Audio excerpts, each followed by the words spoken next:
Assalamu qarindoshim, kitob o'qish munbiriga xush keldingiz. Hozir anglaydiganingiz Qur'oni Karimning Uyg'urcha tarjimasi. Tarjima qiluvchi marhum diniy olim Muhammad Salih.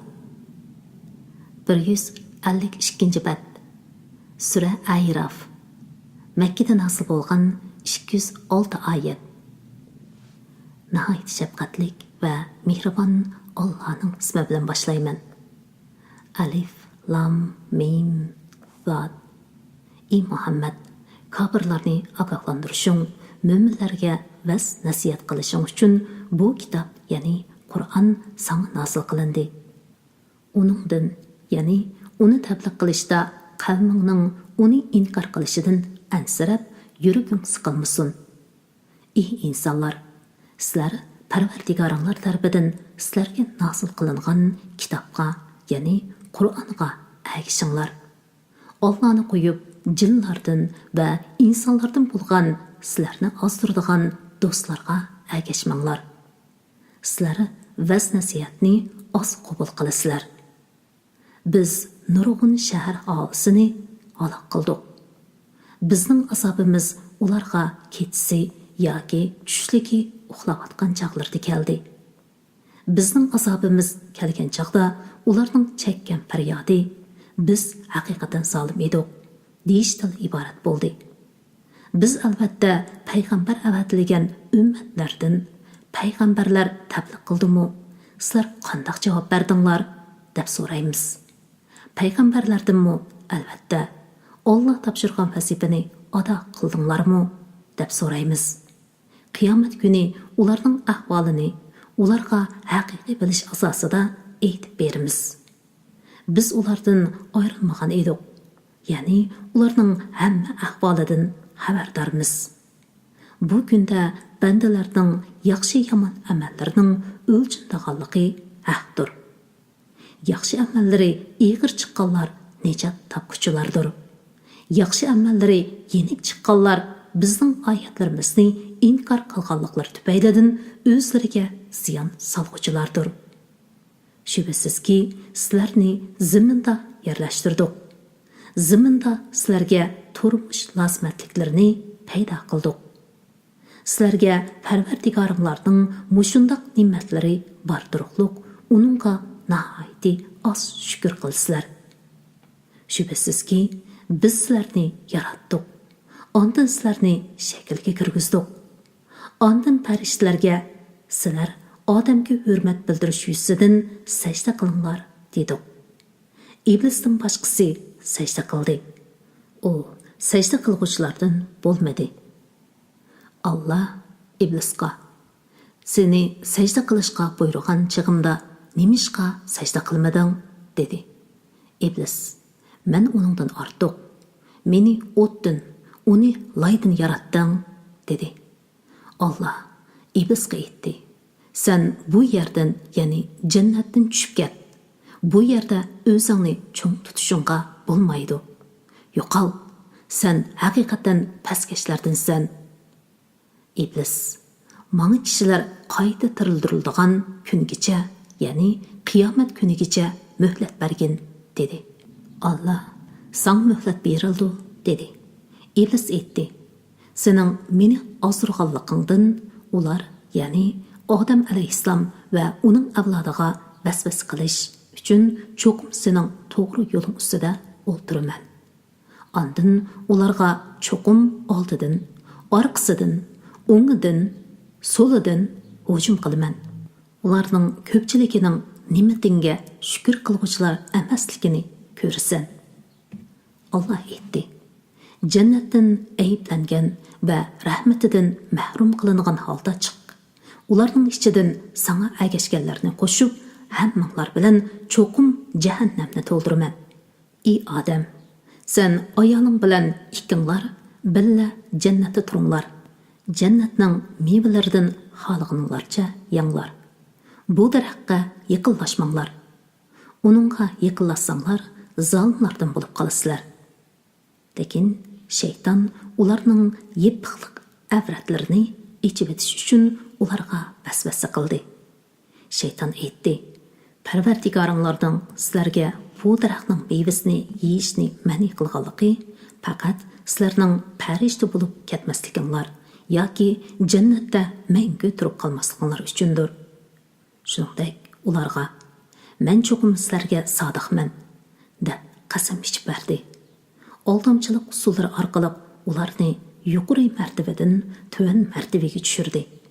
Daraxtning mevasini yegandan keyinla ularning avratlari echilib qoldi. Ular jannatdagi daraxtlarning yaproqlari bilan avratlarini yepishga kirishdi. Ularning Parvardigori ularga koyib, "Men sizlarga bu daraxtni, ya'ni mevasini yeyishni ma'ni qilmaganmidim? Shubhasizki, shayton sizlarga haqiqatan oshkora dushmandir demaganmidim?" deb nido qildi. Ular, "Parvardigorimiz, biz o'zimizga o'zimiz zulm qildik. Agar sen bizga mag'firat qilmasang, bizga rahim qilmasang, biz cho'qim ziyon tortquchilardan bo'lamiz" dedi. Alloh aytdi: "Sizlar bir-biringlarga, ya'ni shayton insonga, inson shaytonga dushman bo'lgan holda tushinglar. Ajlinglar bitgan qadar yer yuzida turasizlar va uningdan foydalansizlar." Alloh aytdi: "Yer yuzida yashaysizlar, yer yuzida o'lasizlar. Qiyomat kuni, ya'ni yer ostidan chiqarilsizlar. Ey odam bolalari, sizlarga biz haqiqatan avrtinglarni yopadigan libosni va zinnatlanadigan libosni tushirdik. Taqvodorlik libosi eng yaxshidir. Ana shular, ya'ni inson bolalariga satrit avrat uchun libos yaratmoq. Ularning ibrat elish uchun Allohning bandalariga bo'lgan fasli marhamatini ko'rsatadigan alomatlardandir. Ey odam bolalari, shayton sizlarning ota-onanglarni ostirib jannatdan chiqarib atgandek sizlarni ostirmasin. Shayton ularning avratlarini o'zlariga ko'rsatish uchun kiyimlarini salg'izib atgan edi. Ya'ni ularning yalang'och bo'lib qolishiga shayton sababchi bo'lgan edi. Shayton va uning qo'l ostidagilari sizlarni ko'ralaydi. Sizlar ularni ko'rolmaysizlar. Shubhasizki, biz shaytonlarni iymon etmaydiganlarning do'sti qildik. Ular, ya'ni mushriklar, biror yomon ishni qilgan chaqlarida ota-bovularimizning mushundaq qilganligini ko'rgan edik. Alloh bizni shunday qilishga buyurgan deydi. Ey Muhammad, ularga aytqinki, Alloh bandalarini haqiqatan yomon ishga buyurmaydi. O'zlaringlar bilmaydigan narsalarni Alloh nomidan yolg'on aytamsizlar. Ey Muhammad, aytqinki, Parvardigorim meni odil bo'lishga buyurdi. Har bir sajda qilganda butunlay Allohga yuzlaninglar. Allohga ixlos bilan ibodat qilinglar. Sizlar Alloh dastlabda paydo qilgan holatinglarda asliga qaytisizlar. Alloh sizlardan bir guruhni hidoyat qildi. Ya'ni bir guruhga gumrohlik tegishli bo'ldi. Shubhasizki, ular Allohni qo'yib shaytonlarni do'st tutgan turuqliq o'zlarini to'g'ri yo'lda deb gumon qiladi. Ey odam bolalari, har namoz vaqtida yoki tavob vaqtida avrtinglarni satr qilib turadigan kiyimlarni kiyinglar. Yanglar, ichinglar, isrof qilmanglar. Alloh isrof qilguvchilarni haqiqatan yoqtirmaydi. Aytqinki, Alloh bandalari uchun yaratgan liboslarni, shirin, pok rizqlarni kim harom qildi? Aytqinki, ular bu dunyoda mo'minlar uchun yaratilgan, garchi ularga kuffarlar sherik bo'lsa-mu, oxiratda bo'lsa mo'minlarga xosdir. Allohning bir va sheriki yo'q ekanligini biladigan qalb uchun oyatlarni mushunda tafsili bayon qilamiz.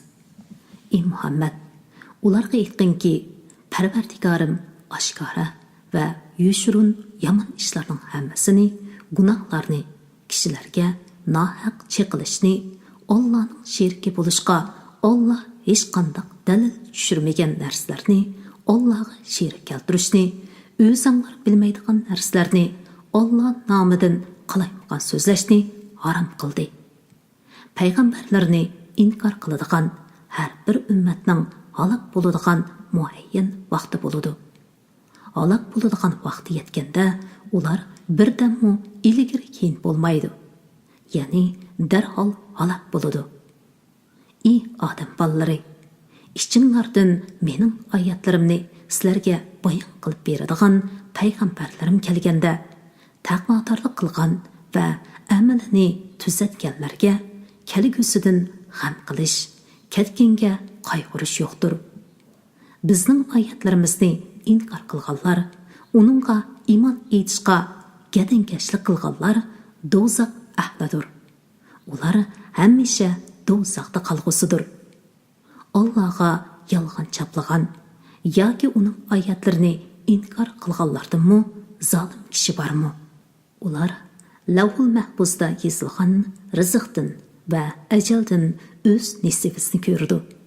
Hatto bizning farishtalarimiz ularning jonlarini elish uchun kelgandami, ularga Allohni qo'yib ibodat qilgan ma'budlaringlar qayerda deydi.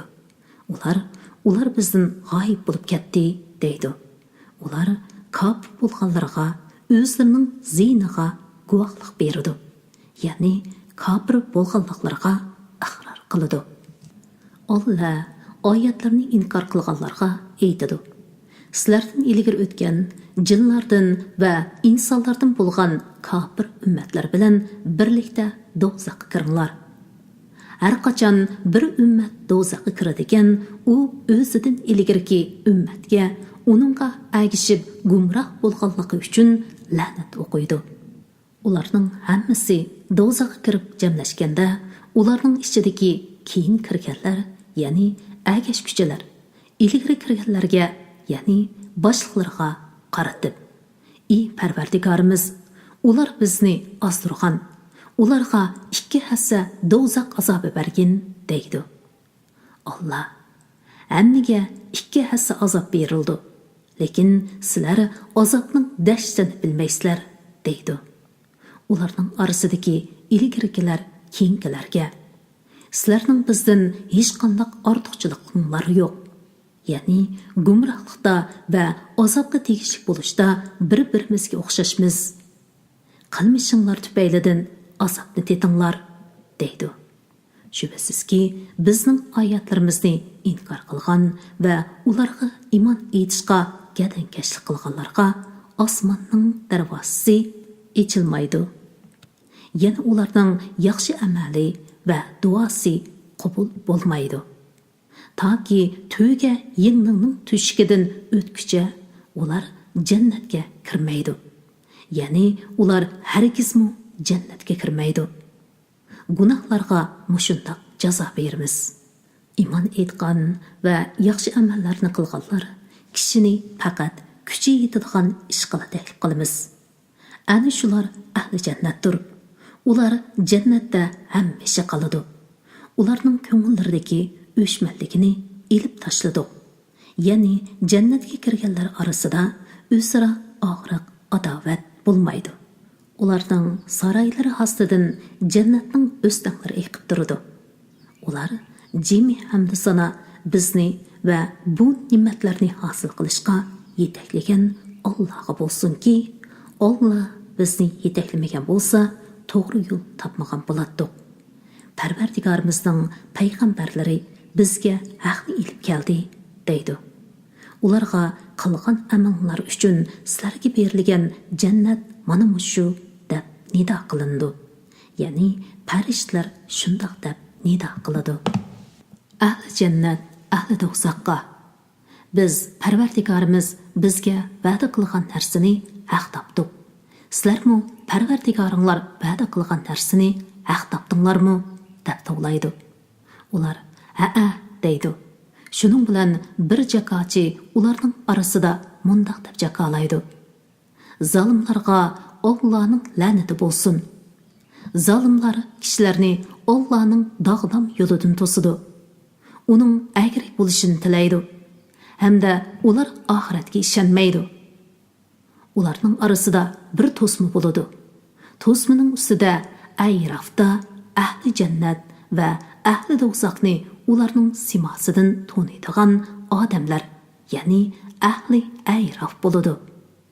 ular ahli jannatga sizlarga omonlik tilaymiz deb to'g'laydi.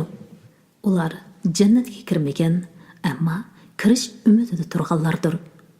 Ularning ko'zlari ahli do'zax tarafga burilganda, "Ey Parvardigorimiz, bizni zolim qavm bilan birga qilmag'in" deydi. Ayroftikilar, ya'ni yaxshiliklari bilan yomonliklari tang bo'lib qolgan, jannatda emas, do'zaxda emas kishilar simosidan to'niydigan do'zaxi odamlarga to'plagan pul mollaringlar va takabburliqinglar sizlarga nimaga asqatdi deb to'g'laydi. Ayroftikilar do'zaxlarga mo'minlarning fiqirlarini ko'rsatib turib, sizlar Allohning rahmatiga erisholmaydi deb qasam qilgan kishilar mushularmi? Mana bularga jannatga kiringlar. Sizlarga kelgusidan g'am qilish, ketganga qayg'urish yo'qdir, deyildi, deydi. Ahli do'zax, ahli jannatga sudin yoki Alloh sizlarga bergan ichadigan narsalardan bizga bir oz qo'yib bersanglar deb to'g'laydi. Ahli jannat ularga javoban, Alloh ularni kofirlarga harom qilgan deydi. Kofirlar dinlarini masxara va o'yinchoq qilib oldi. Ularni dunyo tirikchiligi oldidi.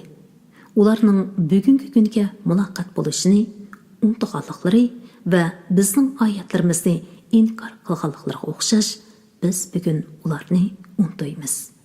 Yana ularni do'zaxda qoldiramiz. Ularga kitob, ya'ni Qur'on berdik. Uni, ya'ni Qur'onning ma'nolarini bilish asosida bayon qildik. Uni iymon etgan qavmiga hidoyat va rahmat qildik. Ular, ya'ni kuffarlar, faqat o'zlariga va'da qilingan azobning natijasini kutadi. Uning natijasi kelgan kuni, ya'ni qiyomat kuni. Ilgari kitobga amal qilmaganlar, Parvardigorimizning elchilari haqiqatni elib kelgan edi. Biz ularga iymon etmadik. Bugun bizga shafaat qiladigan shafaatchilar bormidi? Yoki gunoh qilishdan qo'l uzib, yaxshi amallarni qilish uchun dunyoga qaytarilishimizga bo'lamdigandi, deydi. Ular o'zlariga ziyon soldi. Ularning Allohning sheriklari deb iftiro qilgan ma'budlari ularning ko'zidan g'oyib bo'ldi. Shubhisizki, Parvardigoringlar Alloh osmonlarni va zaminni 6 kunda, ya'ni 6 davrda yaratdi. Ondan o'zining ulug'ligiga loyiq ravishda arsh ustida qaror oldi. Alloh kecha bilan, ya'ni kechining qorong'uligi bilan kunduzni yopdi. Kecha bilan kunduz bir-birini qo'g'lashidi, ya'ni davomli o'rin olmishib turdi. Alloh quyosh, oy va yulduzlarni Allohning amriga bo'ysunurlig'uchi qilib yaratdi. Yaratish va amr qilish, ya'ni koinotni tasarruf qilish rostilla Allohning ilkididir. Olamlarning Parvardigori Allohning darajasi kattadir. Parvardigoringlarga tovanchilik bilan yushurun duo qilinglar. Duo qilganda kelmas so'zlab, tovlab, haddidan oshirib o'tganlarni Alloh yoqtirmaydi. Alloh payg'ambarlar avatib yer yuzini tuzigandan keyin yer yuzida buzuqchilik qilmanglar. Allohning azobidan qo'rqgan va rahmatini umid qilgan holda duo qilinglar. Shubhisizki, Allohning rahmati yaxshilik qiluvchilarga yaqindir. Allohning rahmati, ya'ni yomg'ir maydonga kelish oldida Alloh bishoratchi qilib shamollarni avatidi. Shamollar ig'ir bulutlarni ko'targan chaqda ularni o'lik, ya'ni qog'jirab yotgan giyohsiz joylarga suramiz. Uningdan yomg'ir yog'dirib turli mevalarni chiqaramiz. Ibrat elishinglar uchun zamindan mevalarni chiqargandek, qiyomatda o'liklarni qabrlardan chiqaramiz. Munbat yerning giyosi Allohning izni bilan to'liq unidi. Bu vaz nasiyatga quloq silib, uningdan foydalanadigan muhitning misolidir. Nachar yerning giyosi oz o'sidi. bu vəz nəsihətdən faydalanmaydigan kafirning misalidir. Şükür qiladigan qavm uchun oyatlarimizni mushundaq shakllarda bayon qilamiz. Shak shubhisizki, Nuhni o'z qavmiga payg'ambar qilib avatdi. U: "Ey qavmim, Allohga ibodat qilinglar. Sizlarga Allohdan boshqa ma'bud barhaq yo'qdir. Men haqiqatan sizlarning buyuk kunning, ya'ni qiyomat kunining azobiga qilishinglardan qo'rqaman", dedi. Qavming cho'nglari: "Biz seni haqiqatan ro'shan gumrohlikda ko'ramiz", dedi. Nuh aytdi: "Ey qavmim, men qilchimu gumroh emasman. Lekin men olamlarning Parvardigori tarafidan avatilgan payg'ambarman. Sizlarga Parvardigorimning elchiligini yetkazaman. Sizlarga nasihat qilaman. Men Allohning vahiy qilishi bilan sizlar bilmaydigan narsalarni bilaman. Sizlarni ogohlantirish uchun kufrdan saqlanishinglar va Allohning rahmatiga erishishinglar uchun sizlarga oranglardagi bir kishi orqali Parvardigoringlarning vahiysi kelishidan ajablanamsizlar." Ular Nuhni inkor qildi. Nuhni va uning bilan kemida birga bo'lganlarni qutqizdik. Oyatlarimizni inkor qilganlarni butunlay suvga g'arq qildik. Shubhisizki, ular haqni ko'rishdan dillari ko'r qavm edi. Od qavmiga ularning qeyrindishi Hudni avatdi. Hud: "Ey qavmim, Allohga ibodat qilinglar. Sizlarga Allohdan boshqa ma'bud barhaq yo'qdir. Uning azobidan qo'rqmamsizlar", dedi. Uning qavmining iymon etmagan cho'nglari: "Biz seni haqiqatan ahmoq hisoblaymiz. Biz seni albatta payg'ambarlik da'voyingda yolg'onchilardan deb gumon qilamiz", dedi. Hud aytdi: "Ey qavmim, men ahmoq emasman. Lekin men olamlarning Parvardigori tarafidan avatilgan payg'ambarman. Sizlarga Parvardigorimning elchiligini yetkazaman. Men sizlarga ishonchlik nasihatchiman. Parvardigoringlarning vahiysi sizlarni ogohlantirish uchun o'z ichinglardagi bir kishi orqali kelganligidan ajablanamsizlar. O'z vaqtida Nuhning qavmi halok bo'lgandan keyin Allohning sizlarni ularning o'rin bosari qilganligini, vujudinglarni qomatlik, baslik qilganligini yod etinglar. Sizlar baxtga erishishinglar uchun Allohning ne'matlarini yod etinglar."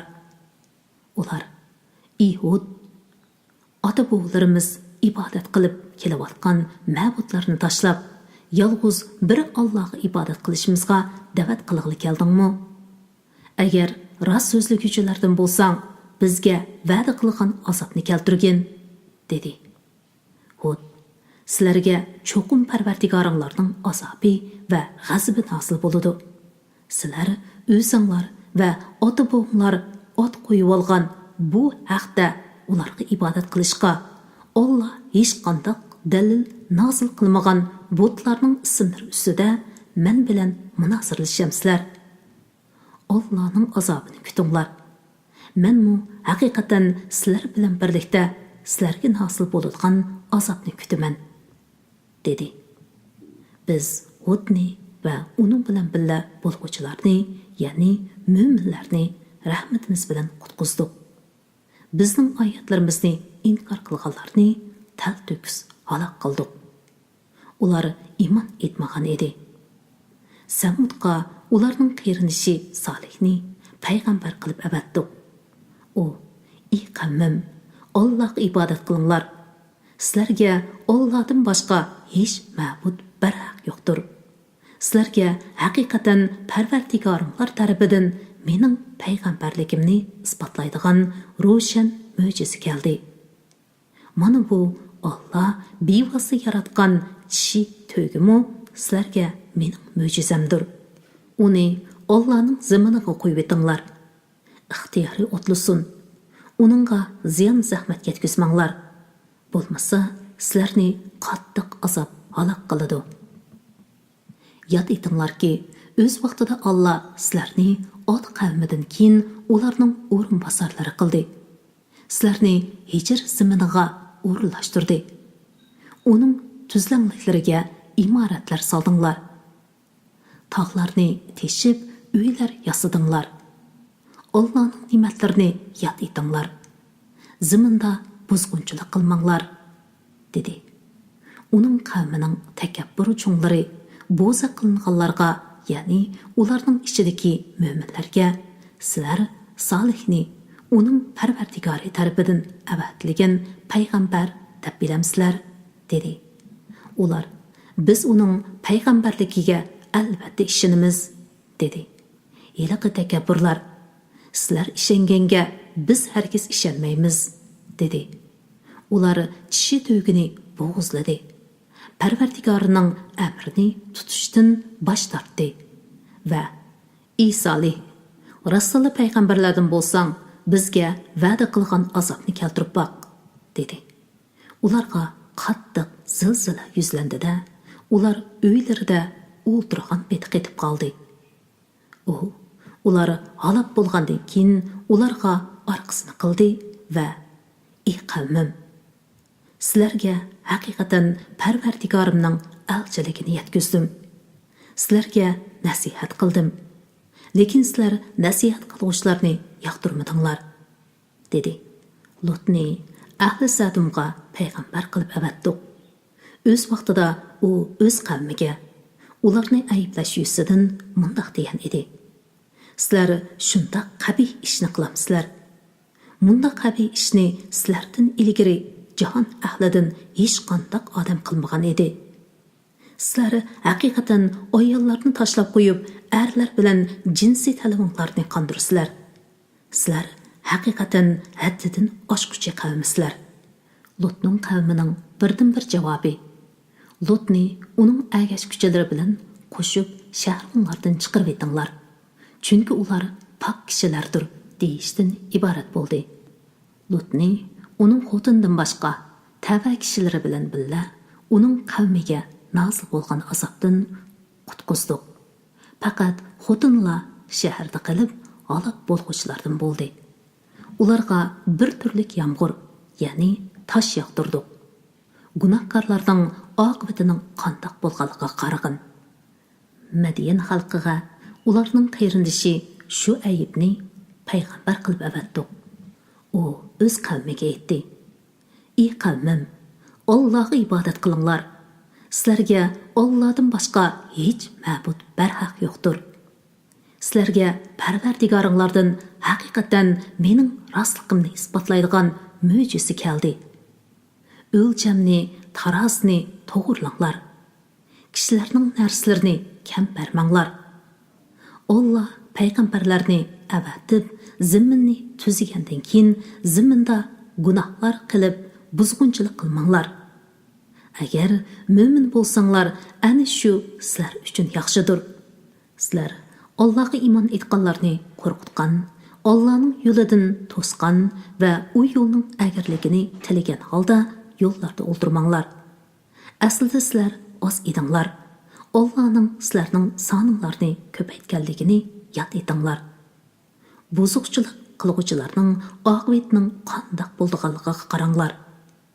Agar sizlardan bir guruh odam mening payg'ambarligimga ishongan, yana bir guruh odam ishonmagan bo'lsa, Alloh bizning oramizda hukm chiqarg'icha sabr qilib turinglar. Alloh hukm chiqarg'uvchilarning eng yaxshisidir." Mashhur diniy olim Muhammad Solih tarafidan tarjima qilinib tayyorlangan Qur'oni Karim bugun 162-badgacha o'qib tamomlandi. Keyingi o'qishliq 9-para, ya'ni 163-baddan boshlandi. Qayrindishim Ramzon muborak. Allohga omonat.